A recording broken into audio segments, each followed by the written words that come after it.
ಜಮೀನು ರೈತರು ಮಾರಬಾರ್ದು ಅಂತ ಮಾಡೋರೆ. ಆ ಜಮೀನಿಗೋಸ್ಕರ ಲೂಟಿ ಹೊಡಿಗೋಸ್ಕರ ಮಾಡ್ತಾ ಇರೋದು. ಇದು ಸುಮ್ಮನೆ ಅಲ್ಲ. ಅದು ರಾಮನಗರನ ಬೆಂಗಳೂರು ದಕ್ಷಿಣ ಮಾಡಕ್ ಹೊರಟಿದ್ದಾರೆ ಡಿ ಕೆ ಶಿವಕುಮಾರ್ ಅವರು. ನಿಮ್ಗೆ ಒಪ್ಪಿಗೆ ಇದೆಯಾ? ನಮಗೆ ಒಪ್ಪಿಗೆ ಇಲ್ಲ. ಯಾಕೆ? ಸೆಟ್ಗಳ ಬೆಲೆ ಜಾಸ್ತಿ ಆಯ್ತಂತೆ, ಎಲ್ಲ ಬೆಲೆ ಜಾಸ್ತಿ ಆಯ್ತಲ್ಲ. ರಾಮನಗರ ಆಗಿರ್ಬೇಕು. ರಾಮನಗರ ಆಗಿರ್ಬೇಕು. ರಾಮನಗರದಲ್ಲಿ ರಾಮ ಅಂತ ಇದೆಯಲ್ಲ, ಅದೇನಾದ್ರೂ ಪ್ರಾಬ್ಲಮ್ ಆಗ್ತಿದೆಯಾ ಅಂತ ಕಾಂಗ್ರೆಸ್ನವ್ರಿಗೆ? ಇಲ್ಲ ಸರ್, ರಾಮ ಯಾಕೆ ಪ್ರಾಬ್ಲಮ್ ಆಗುತ್ತೆ? ಒಳ್ಳೇದೇ ಆಗುತ್ತೆ. ರಾಮ ಪ್ರಾಬ್ಲಮ್ ಏನೂ ಆಗಲ್ಲ. ಸ್ವಾಮಿ, ಜನಗಳನ್ನ ಇವರು ಉದ್ಧಾರ ಮಾಡ್ತಾ ಇಲ್ಲ, ಹಾಳು ಮಾಡಕ್ ಹುಟ್ಟವ್ರೆ ಇವರು. ಗೆದ್ದು ಬರ್ಲಿ ಸಾಕು, ಜನಪನ್ನ ಗೆದ್ದು ಬರ್ಲಿ ಅವರು ಸಾಕು. ಸ್ವಾಮಿ, ರಾಮನಗರನೇ ಇರಬೇಕು. ಇವ್ರು ಯಾಕೆ ಚೇಂಜ್ ಮಾಡಕ್ ಹೊರಟಿದ್ದಾರೆ? ತಿನ್ಬೇಕಲ್ಲ ಜಮೀನುಗಳು ಹಾಳು ಮಾಡಕ್ಕೆ. ಜಮೀನುಗಳು ಐತಲ್ವ ಸರ್, ಅದು ಲೂಟಿ ಹೊಡಿಬೇಕಲ್ಲ ಇವರು. ಇನ್ನೆಲ್ಲಿ ಬರ್ತದೆ? ಸಾವಿರಾರು ಎಕರೆ ಆಯ್ತಾ ಬರ್ರಿ ರಾಮನಗರದಲ್ಲಿ ಕೊಡದಿರೋ ಇವರು ಕುಮಾರಸ್ವಾಮಿ ಅವರು ಜಮೀನು ರೈತರು ಮಾರಬಾರ್ದು ಅಂತ ಮಾಡೋರೆ. ಆ ಜಮೀನಿಗೋಸ್ಕರ ಲೂಟಿ ಹೊಡಿಗೋಸ್ಕರ ಮಾಡ್ತಾ ಇರೋದು. ಇದು ಸುಮ್ಮನೆ ಅಲ್ಲ. ಅದು ಗೊತ್ತಾ? ಅದೇನು ಸುಮ್ಮನೆ ಬಂದ್ಬಿಟ್ಟು ಅವನು ಇದು ಮಾಡ್ಬಿಟ್ಟು ಬಡವ್ರ ಬಗ್ಗನ ಹಾಳು ಮಾಡಕ್ ಬಂದವ್ರೆ. ಬೇರೆ ಕೆಲಸಗಳು ಇದಾವೆ ಬೇಕಾದಷ್ಟು ಮಾಡೋದು. ಏನು ಬೆಂಗಳೂರು ಹೋಗ್ಬೇಕಾ? ಇಲ್ಲಿಂದ ಬಿಟ್ಬಿಟ್ಟು ಬೆಂಗಳೂರು ಹೋಗ್ಬೇಕಾ? ಇಲ್ಲೇ ಮಾಡಿ ರಾಮನಗರನೇ ಮಾಡಬೇಕು ಅಂದ್ರೆ ಬೆಂಗಳೂರಿಗೆ ಹೋಗಾಯ್ತದ? ಈ ಯಂಗ್ಸ್ರುಗಳು ಪಂಗ್ಸ್ರುಗಳು ಒಂದು ಏನಾರ ಒಂದು ವಿಧಾನಸೌಧ ಅದಕ್ಕೆ ಹೋಗ್ಬೇಕು ಅಂದ್ರೆ ಬೆಂಗಳೂರಿಗೆ ಹೋಗಕ್ಕಾಯ್ತದ? ಅದಾಗಲ್ಲ.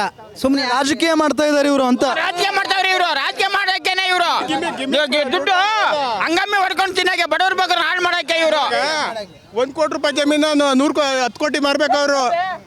1 ಕೋಟಿ ರೂಪಾಯಿ ಜಮೀನು 10 ಕೋಟಿ ರೂಪಾಯಿ ಮಾರ್ಬೇಕು ಅವರು. ಸಾವಿರಾರು ಎಕರೆ ಇದೆ ರಾಮನಗರದಲ್ಲಿ. ಬಂದು ಕೋಟಿ ರೂಪಾಯಿ ಆಯ್ತದೆ. ಅದು ಉದ್ಯಮಿಗಳು ಕರ್ಕೊಂಡ್ಬಂದು ಬಿಡ್ತಾರೆ. ಇಲ್ಲಿ 1 ಕೋಟಿ ತಗೋಗಿ 100 ಕೋಟಿ ಮಾರ್ತಾರೆ ಅವರು. ಅಷ್ಟೇ ವ್ಯತ್ಯಾಸ ಆಯ್ತಾರೆ. ದುಡ್ಡು ಇಲ್ದವ್ರೆ ಗಿಮಿಕ್ ಕೆಲಸ ಅಷ್ಟೇ, ಇನ್ನೇನಿಲ್ಲ. ಅಲ್ಲಿ ಸಾಯ್ಸಕ್ಕೆ ಇವ್ರು ಬಂದಿರೋದು, ರೈತರನ್ನ ಹಾಳು ಮಾಡಕ್ಕೆ ಇವ್ರು ಬಂದಿರೋದು, ಉದ್ಧಾರ ಮಾಡಕ್ ಬಂದಿಲ್ಲ. ರಾಮನಗರ ಅಂತ ಅಷ್ಟು ಚೆನ್ನಾಗಿದೆ ಹೆಸರು, ಎಲ್ಲರೂ ಆರಾಮಾಗೇ ಇದ್ದೀರಿ. ಈಗ ಯಾಕೆ ಬಂತಿದೆಯಲ್ಲ ಅಂತ ಏನ್ ಬೇಕು ನಮ್ಗೆ? ದುಡ್ಡು ಮಾಡಕ್ಕೆ ಅವರು ಏನ್ಗೆ ರಾಜಕೀಯ? ಮಂಡೆ ಕಳ್ಳದೆ ಕೆಲಸ ಇದು. ಡಿ ಕೆ ಶಿವಕುಮಾರ್ದೇ ಇದು ಬೇಕಿರಲಿಲ್ಲ ನಮಗೆ. ಸಾಕು. ಬಡವ್ರ ಬಗ್ರು ಏನು ಅರ್ಧ ಸೈಡ್ ತಗೊಳಕ್ಕಾಗಲ್ಲ. ಅವ್ರ ಉದ್ಯಮಿಗಳು ಬಂದ್ರೆ ಓಡಿಸ್ತಾರೆ ಮುಂದಕ್ಕೆಲ್ಲ ಆಚೆ ಕಡೆ. ಏನ್ ಮಾಡ್ತೀರಿ? ಯಾವುದೇ ಕಾರಣಕ್ಕೂ ರಾಮನಗರ ಅನ್ನೋ ಹೆಸರು ಚೇಂಜ್ ಆಗಬಾರ್ದು. ಚೇಂಜ್ ಆಗಬಾರ್ದು. ನಮ್ಗೆ ರಾಮನಗರನೇ ಇರಬೇಕು.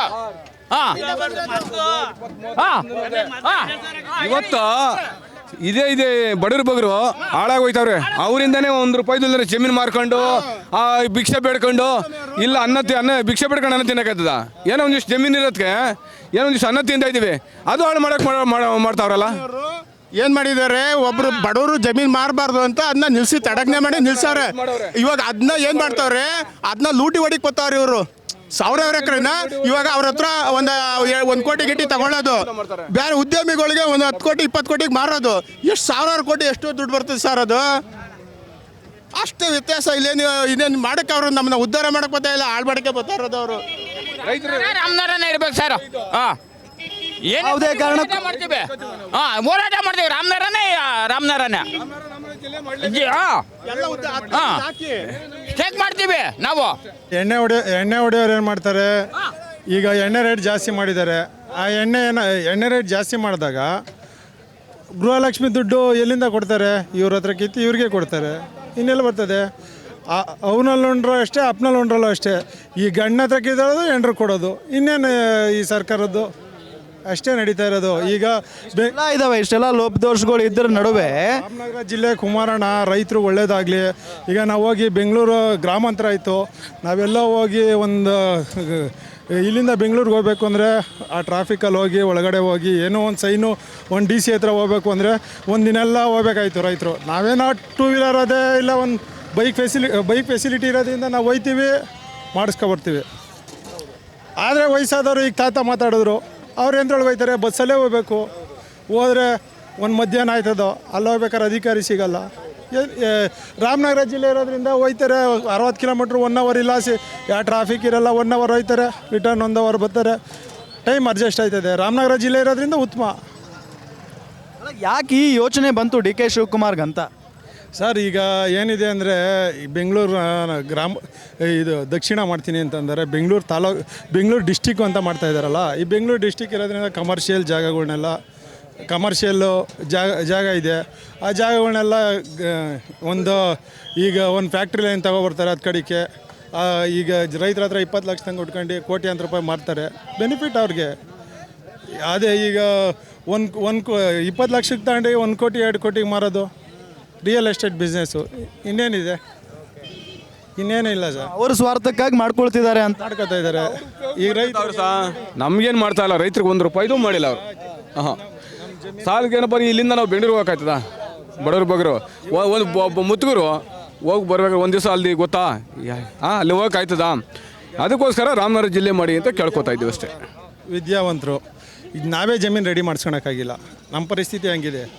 ವಿದ್ಯಾವಂತರು ಏನು ಮಾಡ್ತಾರೆ? ನಮ್ಮವೇ ಜಮೀನು ನಮ್ಮ ತಾತ ಮುತ್ತಾತನ ಕಾಲದಲ್ಲಿ ಬರೀ ರಿಜಿಸ್ಟ್ರೇಷನ್ ಆಗಿರೋದಷ್ಟೇ. ಗೋಮಾಳದಲ್ಲಿ ಇರೋ ಜಮೀನುಗಳು ರಿಜಿಸ್ಟ್ರೇಷನ್ ಆಗಿದೆ. ಅವಾಗ ಏನೋ ಉತ್ಕೊಂಡಿದ್ರು ಅದನ್ನು ರಿಜಿಸ್ಟರ್ ಮಾಡಿಕೊಟ್ಬಿಟ್ರು. ಅದಕ್ಕೆ ದಾಖಲೆ ಹೊಂಚ್ಕೊಡೋ ಅಂಥ ಒಂದು ಸರ್ಕಾರ ಬೇಕು. ಈಗಿರೋ ದಾಖಲೆಗಳನ್ನ ಏನಿದೆ ಈಗ ಅವಾಗ ರಿಜಿಸ್ಟರ್ ಆಗಿದೆಯಲ್ವಾ, ಅದಕ್ಕೇನೋ ಒಂದು ಆಲ್ಟರ್ನೇಟ್ ಮಾಡಿ ರೈತರು ಉಳ್ತಾ ಇದ್ದೀವಿ. ಈಗ ನಾವು ಜಮೀನಲ್ಲಿ ಪೊಸಿಷನಲ್ಲಿ ಇದ್ದೀವಿ, ಅದಕ್ಕೆ ಆಲ್ಟರ್ನೇಟ್ ಮಾಡಿ ಅದಕ್ಕೂ ರೈತರಿಗೆ ಒಳ್ಳೇದು ಮಾಡಿದ್ರೆ ರೈತರು ಎಲ್ಲ ಉದ್ಧಾರ ಆಯ್ತಾರೆ. ಇವರು ಏನೋ ಒಂದು ದುರುದ್ದೇಶ ಮಡಿಕೊಂಡು ಮಾಡೋಕ್ಕೆ ಹೋದರೆ ನಾವು ರೈತರುಗಳು ಹಾಳಾಗೋಯ್ತೀವಿ ಅಷ್ಟೇ. ಸ್ವಾರ್ಥ ಅಂತ ರಾಮನಗರ ಇಡೀ ಜಿಲ್ಲೆನ ತಮ್ಮ ವಶಕ್ಕೆ ಪಡೆದುಕೊಳ್ಬೇಕು ಅನ್ನೋ ಉದ್ದೇಶನ ಇದು ಅಂತ. ಸ್ವಾರ್ಥ ಇದೆ. ಸ್ವಾರ್ಥ ಇರೋದ್ರಿಂದ ಸ್ವಾರ್ಥ ಇಲ್ಲ ಅಂದರೆ ಏನಕ್ಕೆ ಮಾಡೋಕೆ ಹೋಗ್ತಾರೆ ಸರ್? ಈಗ ಸ್ವಾರ್ಥ ಇರೋದಕ್ಕೆ ನಾನು ಈಗ ಇಲ್ಲಿ ಬರ್ತೀವಿ, ಇಲ್ಲೇನೋ ವ್ಯವಹಾರ ಮಾಡ್ಕೊಂಡು ಹೋಗ್ತೀವಿ ನಾವು ದುಡಿಮೆಗೆ. ಈಗ ರೈತರು ಮರಿ ಸಾಕಿರ್ತಾರೆ, ನಾವು ತಗೊಬರ್ತೀವಿ, ನಾವು ಒಂದು ದುಡಿಬೇಕು ಅಂತ ತಗೊಂಬಂದಿರ್ತೀವಿ. ರೈತರ ಹತ್ರ ನಾವು ಎಷ್ಟು ಸುಳ್ಳು ಹೇಳಿರ್ತೀವಿ. ಸಂತೆ ವ್ಯಾಪಾರದಲ್ಲಿ ನಾವು ಸುಳ್ಳಿನ ಸೃಷ್ಟಿನೇ ಉಪಯೋಗಿಸ್ಬಿಟ್ಟಿರ್ತೀವಿ. ನಾವು 100 ರೂಪಾಯಿ ದುಡಿಯೋಕ್ಕೆ ಬಂದಿರ್ತೀವಿ, ಎಷ್ಟು ಇದನ್ನು ಮಾಡ್ತೀವಿ ನಾವು. ಇಲ್ಲಿ 500 ರೂಪಾಯಿ 100 200 1000 ಬಂದರೆ ನಮ್ಗೊಂದು ಲಕ್ಷ ಬಂದಂಗೆ. ಆದರೆ ಜಮೀನು ಹಂಗಲ್ವಲ್ಲ, 20 ಲಕ್ಷಕ್ಕೆ ತಗೊಂಡ 40 ಲಕ್ಷಕ್ಕೆ ಮಾರ್ದ. ಇವತ್ತು ನಮ್ಮಲ್ಲಿ 1 ಎಕರೆ 2 ಲಕ್ಷ 3 ಲಕ್ಷ ತಂಗೆ ಕೇಳೋರು ಇರಲಿಲ್ಲ. ಇವತ್ತು ಬಂಡೆ ತಂದು ಕುಂಡ್ರಿಸಿದ್ರು, ಆ ಪಕ್ಕದಲ್ಲಿ ರೋಡ್ ಮಾಡಿದ್ರು. ಇವಾಗ ಜಾಗ ಆಯಿತು, 18 ಲಕ್ಷ ತಂಗೆ ರೈತ ಕೊಟ್ಟ. ಯಾರೋ ಹೊರಗಡೆಯಿಂದ ಬಂದಿರೋ ದುಡ್ಡಿರೋನು ಬಂಡವಾಳ ಹಾಕ್ತಾ ಏನು ಸರ್? ಬಂಡವಾಳ ಹೊರಗಡೆಯಿಂದ ಬಂದಿರೋರು ಬಂಡವಾಳ ಹಾಕಿದ್ರು. ನಮ್ಮಂಥ ರೈತರು ಎಲ್ಲಿ ತಗೊಳಕಾಯ್ತಾ ಇದ್ದೀವಿ? ನಾವು ಇಲ್ಲಿ 1000 ರೂಪಾಯಿ ಒಂದು ವಾರದಲ್ಲಿ 5,000 ದುಡ್ಕೊಂಡು ಹೋದರೆ ಮನೆ ಜೀವನ ಮಾಡೋದು ಕಷ್ಟ ಇದೆ. ನಾವು ಜಮೀನು ತೊಗೊಳಕ್ಕಾಗುತ್ತಾ ಹೇಳಿ? ಜಮೀನು ತೊಗೊಳಕ್ಕಾಗಲ್ಲ. 20 ಲಕ್ಷ 30 ಲಕ್ಷ 50 ಲಕ್ಷ. ಈಗ 25 ಲಕ್ಷಕ್ಕೆ 1 ಎಕರೆ ಜಮೀನು ಕೊಟ್ಟಿದ್ದಾರೆ, 2 ಲಕ್ಷಕ್ಕೆ ಕೇಳೋರು ಇರಲಿಲ್ಲ. ಆ 2 ಲಕ್ಷ ಇದ್ದರೆ ನಾವು ತೊಗೋಬೋದು. ಏನೋ ಒಂದು ಇಂಟ್ರೆಸ್ಟ್ ತಗೊಂಡು ಇಲ್ಲೇನೋ ದುಡ್ದು ಏನೋ ಒಂದು ವರ್ಕ್ ಮಾಡಿ ಏನೋ ಒಂದು ಶ್ರಮ ಬೀಳ್ಬೋದು. ಅದೇ 25 ಲಕ್ಷ 30 ಲಕ್ಷ ಆದಾಗ ತೊಗೊಳಕ್ಕಾಗಲ್ಲ. ರೈತರುಗಳು ತೊಗೊಳಕ್ಕಾಯ್ತದ? ಈಗೇನು ಮಾಡ್ತಾರೆ, ಎಷ್ಟೋ ಜನ ಈ ಸಾಲ ಮಾಡಿರೋರು ಸಾಲ ತೀರ್ಸ್ಕೊಳಕ್ಕೋಸ್ಕರ ಮಾಡ್ತಾರೆ. ಇಲ್ಲ ಸಾಕಪ್ಪ ಈ ಊರು ಈ ಬಂಡೆ ಬಂದದೆ, ಈಗ ನಮ್ಮೂರ ಹತ್ರ ಬಂಡೆ ಬಂದು ಕುಂಡ್ರಿಸಿದ್ರು, ಈಗ ವೇಸ್ಟು. ಈಗ ಬಂಡೆಯಿಂದ ನಮ್ಮ ಅಕ್ಕಪಕ್ಕ ಜಮೀನುಗಳಿಗೆಲ್ಲ ಎಫೆಕ್ಟು. ಎಲ್ಲ ರಾಜಕೀಯದವರೇ, ಇವರು ಅವರು ಅಂತ ಹೇಳಲ್ಲ, ಎಲ್ಲ ರಾಜಕೀಯದವರೇ. ಹಿಂಗಾಗಿ ಸಮಸ್ಯೆ. ಈಗ 2 ಲಕ್ಷ ಇರೋದು 25 ಲಕ್ಷ ಆಗಿದೆ. ಆಮೇಲೆ ಈಗ ಕಮರ್ಷಿಯಲ್ಗಳು 20 ಲಕ್ಷಕ್ಕೆ ತಗೊಂತಾರೆ, ಕೋಟಿಗೆ ಮಾರ್ತಾರೆ. ಅಷ್ಟೇ ಸಮಸ್ಯೆ. ರಾಮನಗರ ಜಿಲ್ಲೆನ ಅಥವಾ ರಾಮನಗರ ಅನ್ನೋ ಹೆಸರನ್ನು ಬೆಂಗಳೂರು ದಕ್ಷಿಣ ಅಂತ ಮಾಡಬೇಕು ಅಂತ ಡಿ ಕೆ ಶಿವಕುಮಾರ್ ಅವರು ಪ್ರಸ್ತಾಪ ಮಾಡಿದ್ದಾರೆ. ನಿಮ್ಗೆ ಒಪ್ಪಿಗೆ ಇದೆಯಾ ಅದಕ್ಕೆ? ಹೌದು ಸರ್, ಇದು ರಾಮನಗರ ಫಸ್ಟು ಬೆಂಗಳೂರು ದಕ್ಷಿಣ ಇದ್ದಿದ್ದು. ಬಟ್ ಇವತ್ತು ರಾಮನಗರ ಬದಲು ದಕ್ಷಿಣ ಮಾಡಿದ್ರೆ ಒಳ್ಳೆಯದು. ಯಾಕೆ ಒಳ್ಳೆಯದು ಸರ್? ಇಲ್ಲಿ ಏನಿದೆ, ರಾಮನಗರ ಆದಮೇಲೆ ಇಲ್ಲಿ ನಮಗೆಲ್ಲ ಏನೇ ಒಂದು ಆಗಲಿ, ಒಂದು ಮನೆ ಆಗಲಿ, ಒಂದು ಭೂಮಿ ವಿಷನ್ ಆಗಲಿ ವ್ಯಾಲ್ಯೂ ಕಮ್ಮಿ ಆಗಿದೆ. ಬೆಂಗಳೂರು ದಕ್ಷಿಣ ಮಾಡಿದ್ರೆ ನಮಗೊಂದು ವ್ಯಾಲ್ಯೂ ಸಿಗುತ್ತೆ. ಮತ್ತು ಒಂದು ಇದಿರುತ್ತೆ, ಏನಂದ್ರೆ ಜಮೀನೇ ಆಗಲಿ, ಒಂದು ಮನೆ ಆಗಲಿ, ಒಂದು ಇದಾಗ್ಬೋದು, ಚೆನ್ನಾಗಿರುತ್ತೆ ಸರ್. ಮಾಡಿದ್ರೆ ಒಳ್ಳೇದು ಸರ್. ರೈತರಿಗೆಲ್ಲ ಕಷ್ಟ ಆಗುತ್ತಂತಾರಲ್ಲ ಸರ್? ರೈತರಿಗೇನು ಕಷ್ಟ ಆಗಲ್ಲ ಸರ್, ರೈತರು ಚೆನ್ನಾಗಿರ್ತಾರೆ, ಇನ್ನೂ ಏನೂ ಆಗೋಲ್ಲ. ಮತ್ತು ನಮ್ಮ ಮಾಗಡಿ ಶಾಸಕರಾದ ಬಾಲಕೃಷ್ಣ ಅವ್ರಿಗೆ ಅವರು ಮಾಡ್ತಿರೋದಂಥ ಒಳ್ಳೆ ಕೆಲಸ. ದಯವಿಟ್ಟು ಇದು ಒಂದು ಒಳ್ಳೆ ಕೆಲಸ ಡಿ ಕೆ ಶಿವಕುಮಾರ್ ಮಾಡ್ತಾ ಇರೋದು, ಮಾಡ್ಬೋದು ಸರ್. ಹಾಗಾದರೆ ರಾಮನಗರ ಅನ್ನೋದು ಬೆಂಗಳೂರು ದಕ್ಷಿಣ ಆಗಲಿ ಅಂತೀರಾ? ಹೌದು, ಖಂಡಿತ ಆಗ್ಬೋದು. ಆಗಿದ್ರೆ ತುಂಬ ಒಳ್ಳೇದಾಗುತ್ತೆ, ಎಲ್ಲರಿಗೂ ಒಳ್ಳೇದಾಗುತ್ತೆ. ಖಂಡಿತ ಒಳ್ಳೇದಾಗುತ್ತೆ. ಯಜಮಾನ್ರೆ, ಈಗ ರಾಮನಗರನ ಬೆಂಗಳೂರು ದಕ್ಷಿಣ ಮಾಡಕ್ಕೆ ಹೊರಟಿದ್ದಾರೆ ಡಿ ಕೆ ಶಿವಕುಮಾರ್ ಅವರು. ನಿಮ್ಗೆ ಒಪ್ಪಿಗೆ ಇದೆಯಾ? ನಮಗೆ ಒಪ್ಪಿಗೆ ಇಲ್ಲ. ಯಾಕೆ? ಬೆಂಗಳೂರಿಂದ ಸೈಟ್ಗಳೆಲ್ಲ ಜಾಸ್ತಿ ಮಾಡ್ತಾರಂತೆ. ಹಾಂ, ಸೈಟ್ಗಳ ಬೆಲೆ ಎಲ್ಲ ಜಾಸ್ತಿ ಆಯ್ತಂತೆ, ಎಲ್ಲ ಬೆಲೆ ಜಾಸ್ತಿ ಆಯ್ತಾವತ್ತಲ್ಲ. ಹಾಂ, ಅದಕ್ಕೆ ರಾಮನಗರ ಆಗಿರಬೇಕು. ರಾಮನಗರನೇ ಆಗಿರಬೇಕು. ಬೆಂಗಳೂರಾದ್ರೆ ನಿಮ್ಗೆ ಉಪಯೋಗ ಆಗಲ್ವಾ? ಎಲ್ಲದ್ರ ಬೆಲೆ ಜಾಸ್ತಿ ಆಗುತ್ತೆ, ಒಳ್ಳೇದಾಗುತ್ತಲ್ಲ. ಬೆಲೆ ಜಾಸ್ತಿ ನಾವು ಕೊಂಡಕ್ಕಾಯ್ತದ, ಎಲ್ಲಿ ತೆಗೋಕ್ಕಾಯ್ತದೆ, ಕೊಂಡಕ್ಕಾಗಲ್ವಲ್ಲ. ಯಾಕೆ ಇವರು ಬದಲಾವಣೆ ಮಾಡ್ಬೇಕಂತ ಅನ್ಕೊಂಡಿದಾರೇನೋ? ರಾಮ ಅಂತ ಹೆಸರಿದೆಯಲ್ಲ ರಾಮನಗರದಲ್ಲಿ, ಅದಿಷ್ಟ ಆಗ್ತಾ ಇಲ್ವಾ ಇಂಥ ಇವ್ರಿಗೆ? ಏನೋ ಅವ್ರ ಇಷ್ಟ, ಅದು ಅವ್ರಿಗೂ ನಮ್ಗೆ ಗೊತ್ತಿಲ್ಲ. ನಿಮಗೆ ಮಾತ್ರ ಚೇಂಜ್ ಆಗಬಾರ್ದು. ಚೇಂಜ್ ಆಗಬಾರ್ದು, ರಾಮನಗರನೇ ಇರಬೇಕು. ಮೇಡಮ್, ನಿಮ್ಮ ಹೆಸರು? ನಮ್ಮ ಹೆಸರು ರಾಜಮ್ಮ ಅಂತ. ಏನು ಹೇಳ್ತೀರಾ? ಈಗ ರಾಮನಗರ ಅನ್ನೋ ಜಿಲ್ಲೆ ತುಂಬ ಚೆನ್ನಾಗಿದೆ, ರಾಮನಗರ ಅನ್ನೋ ಹೆಸರು ಚೆನ್ನಾಗಿದೆ, ಬೆಂಗಳೂರು ದಕ್ಷಿಣ ಅಂತ ಬದಲಾಯಿಸೋದಕ್ಕೆ ಹೊರಟಿದ್ದಾರೆ ಡಿ ಕೆ ಶಿವಕುಮಾರ್ ಅವರು. ನೀವೆಲ್ಲ ಒಪ್ಕೊಳ್ತೀರಾ ಇದಕ್ಕೆ? ಏನಪ್ಪ, ರಾಮನಗರ ಚೆನ್ನಾಗೈತೆ ಹೆಸರು, ಇದು ಆವಾಗಿನಿಂದ ಬಂದಿರೋದಲ್ವಾ. ಈಗ ಒಂದು ಸ್ವಲ್ಪ ಒಪ್ಕೊಳ್ಳೋಕ್ಕೂ ಕಷ್ಟ ಆಗುತ್ತೆ ಈಗಿನ ಜನ. ಅದು ರೇಷ್ಮೆ ನಗರ ರಾಮನಗರ ಅಂತ ಫೇಮಸ್ ಐತೆ, ಒಪ್ಕೊಳ್ಳೋದು ಕಷ್ಟ ಅನಿಸುತ್ತೆ.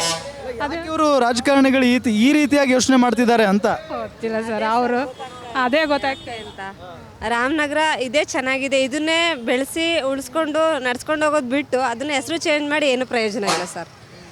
ಇದನ್ನೇ ನಡ್ಸ್ಕೊಂಡು ಹೋಗ್ಬೇಕು, ಇದನ್ನೇ ಉಳಿಸ್ಕೊಂಡು ಹೋಗ್ಬೇಕು, ಬೆಳೆಸ್ಕೊಂಡು ಹೋಗ್ಬೇಕು ಅದೇ ಹೆಸರನ್ನ. ಹೌದು. ರಾಮನಗರದಲ್ಲಿ ರಾಮ ಅಂತ ಇದೆಯಲ್ಲ, ಅದೇನಾದರೂ ಪ್ರಾಬ್ಲಮ್ ಆಗ್ತಿದೆಯಾ ಅಂತ ಕಾಂಗ್ರೆಸ್ನವ್ರಿಗೆ? ಹಾಂ, ಇಲ್ಲ ಸರ್, ರಾಮ ಯಾಕೆ ಪ್ರಾಬ್ಲಮ್ ಆಗುತ್ತೆ, ಒಳ್ಳೇದೇ ಆಗುತ್ತೆ, ರಾಮ ಪ್ರಾಬ್ಲಮ್ ಏನೂ ಆಗಲ್ಲ. ರಾಮ ದೇವರು ಇದು ಎಲ್ಲ ಏನಿಲ್ಲ, ಇದು ಹೆಸರಲ್ವಾ, ಆಗಿನಿಂದ ಬಂದಿರೋ ಹೆಸರು. ದೇವ್ರ ತರೋದು ರಾಜಕೀಯ ತರೋದು ಅದೆಲ್ಲ ಏನು ಅನಿಸಿಲ್ಲ ಅನಿಸುತ್ತೆ. ಏನಿಲ್ಲ, ಚೆನ್ನಾಗೈತೆ ರೇಷ್ಮೆ ನಗರ ಅಂತ, ಅದು ಫೇಮಸ್ ಆಗೈತೆ ರಾಮನಗರ ಜಿಲ್ಲೆಲೇ ಸ್ಟೇಟಲ್ಲೇ ಗುರುತಿಸ್ಕೊಂಡಿರೋದು. ಅದರಿಂದ ಇದ್ದರೆ ಚೆನ್ನಾಗಿರುತ್ತೆ. ಏನೋ ಅವ್ರ ಮುಂದಿನ ಯೋಚನೆ ಏನೋ ಗೊತ್ತಿಲ್ಲ ನಮಗೆ. ಅವರು ವರ್ಷ ಇಲ್ಲ ಈ ಯೋಚನೆ, ಈಗ ಸಡನ್ನಾಗಿ ಬಂದ್ಬಿಡ್ತು. ಅದ್ರ ಬಗ್ಗೆ ಅವರೇ ಹೇಳಬೇಕು, ನಾವೇನು ಹೇಳೋಕ್ಕಾಗಲ್ಲ. ಅದ್ರ ಬಗ್ಗೆ ಹೇಳಿದ್ರೆ ನಮಗೂ ಗೊತ್ತಾಗುತ್ತೆ ಏನು ಅಂತ, ಅಷ್ಟೇ ಸರ್. ಈಗ ಬೆಂಗಳೂರು ದಕ್ಷಿಣ ಅಂತ ಆದರೆ ಇಲ್ಲಿ ಸೈಟ್ಗಳ ಬೆಲೆ ಜಾಸ್ತಿ ಆಗುತ್ತೆ, ಜಮೀನುಗಳ ಬೆಲೆ ಜಾಸ್ತಿ ಆಗುತ್ತೆ. ಒಳ್ಳೇದಲ್ವಾ? ನಿಮಗೆಲ್ಲ ಲಾಭ ಆಗುತ್ತೆ. ಲಾಭ ಆಗುತ್ತೆ, ಇರೋರ್ಗಾಗುತ್ತೆ. ಸಂಬಂಧ ಬಡವರು ಸರ್ವಸಾಮಾನ್ಯ ಜನಗಳಿಗೆ ಆ ಥರ ಕೊಟ್ಟು ದುಬಾರಿಲಿ ಬದುಕೋಕ್ಕಾಗತ್ತಾ? ನಾವು ಕೂಲಿ ಮಾಡೋ ಜನ ಎಷ್ಟೋ ಜನ ಇರ್ತಾರೆ, ನಾವು ದುಬಾರಿಲಿ ಬದುಕೋಕ್ಕಾಗತ್ತಾ? ಮಾಡಿದ್ರೆ ಮಾತ್ರನ ಅದೆಲ್ಲ ಜಾಸ್ತಿ ಆಗೋದು. ಇದು ಇರೋ ಹೆಸರಲ್ಲೇ ಜಾಸ್ತಿ ಆಗೋ ಥರ ಮಾಡ್ಬೋದಲ್ವಾ? ಆ ಥರ ಯೋಚನೆ ಏನಾದರೂ ಮಾಡ್ಬೋದಲ್ವಾ? ಅದನ್ನ ಬಿಟ್ಟು ಹೆಸರು ಚೇಂಜ್ ಮಾಡೋದ್ರಿಂದ ಏನೂ ಆಗಲ್ಲ ಸರ್. ಬೇಡ ಅಂತೀರಾಗಾದ್ರೆ? ಹೌದು ಸರ್, ಬೇಡ ಅಂತಲೇ ಹೇಳೋದು. ಗ್ಯಾರಂಟಿ ನ್ಯೂಸ್, ಸುದ್ದಿ ಖಚಿತ, ನ್ಯಾಯ ನಿಶ್ಚಿತ.